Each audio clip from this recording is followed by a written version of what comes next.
Assalamualaikum warahmatullahi wabarakatuh. Waalaikumsalam. Ladies and gentlemen,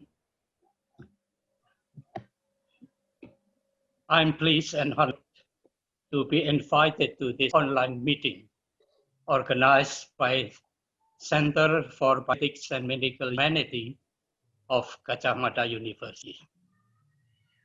I congratulate the center for its 20 years of achievement. I still remember the time when I called Professor Sunarto in the early 2000s to ask him to be representative of Indonesia to Intergovernmental Bioethics Committee of UNESCO. At that time, he and his few fellow colleagues started as a team in the Faculty of Medicine, tasked to teach bioethics to medical students. The team has rapidly and quickly developed the capacity of teaching, training, research, and collaboration with country and foreign institutions. The hard work and dedication of the leader and the staff has made the center to meet the criteria of a UNESCO center in bioethics. I was the Indonesian ambassador to UNESCO from 1999 to 2000. Being a university educator myself, I concerned about the potential effects of the unintended consequences of the advancement of science, engineering, and medicine. The development of science, which is aimed toward what is possible, is not always good for the society. Therefore, there are questions about ethical decision-making in our professions. This issue must be addressed at the university. In the implementation of the missions, as we know, teaching, research, and public service, universities incorporate ethics and ethical considerations in their educational objectives.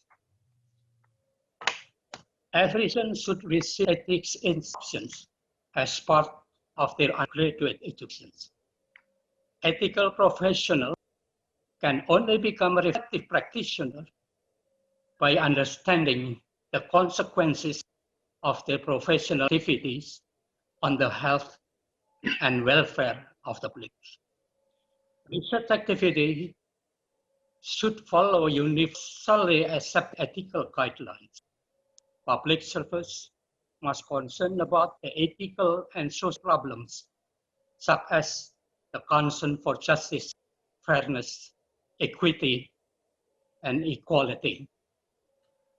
As stated in Article 2 of UNESCO Higher Education Declaration, which I believe is declared in 1998, and I quote, higher education institutions and their personnel and students should be able to speak out on ethical, cultural,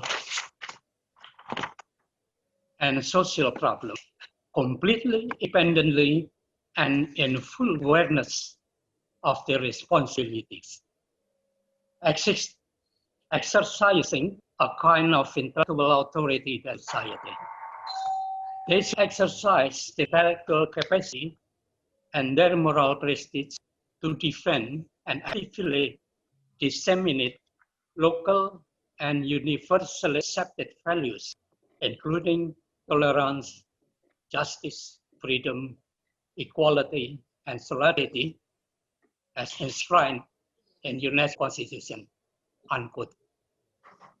The autonomy of academic freedom of the faculty are protected by law, which enable them to pursue truth as they wish.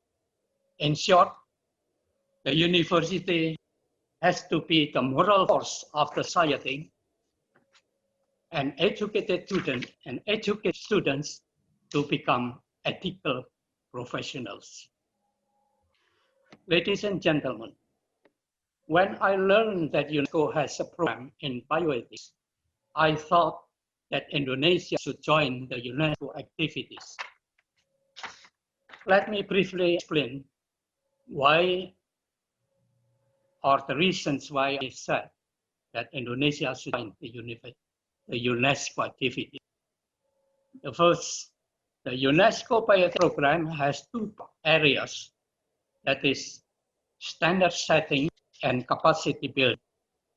Standard setting is aimed to set common ethical standard setting framework across countries of the world.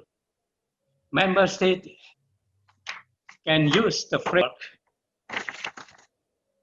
in formulating and putting into practice their own policies in the field of bioethics. The capacity building activities are to help members to promote and to implement appropriate strategies for the standard.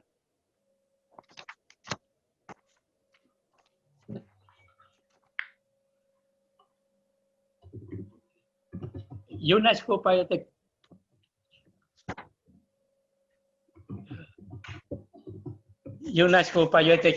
started the program with establishing of the IBC, the International Bioethics Committee, on 1099, and the Intergovernmental Bioethics Committee in 2001. Those committees consist of the 6 members. Then they cooperate to produce advice, recommendations, and proposals that submit to the Director General for considerations by UNESCO governing this.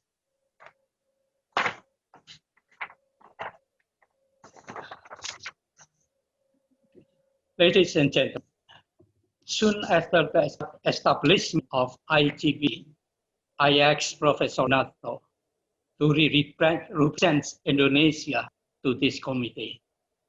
He has been very actively involved in this committee, become the vice chairman of the committee from 2003 and 2005. His professional performance in bioethics has made Professor Sunarto to be appointed member of the IBC, International Bioethics Committee, from 2005 and 2011, based on his personal capacity. His expertise and experience in the UNESCO program has been benefited by the center in developing the capacity, resources, and the network. The activities of the center expanded from within the Indra Gadjah Mada University to national, regional, and even global.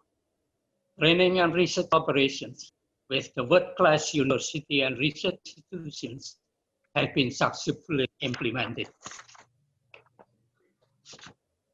At the national level, Indonesia's policy has been formulated very closely in accordance to UNESCO Bioethics Declaration recommendations.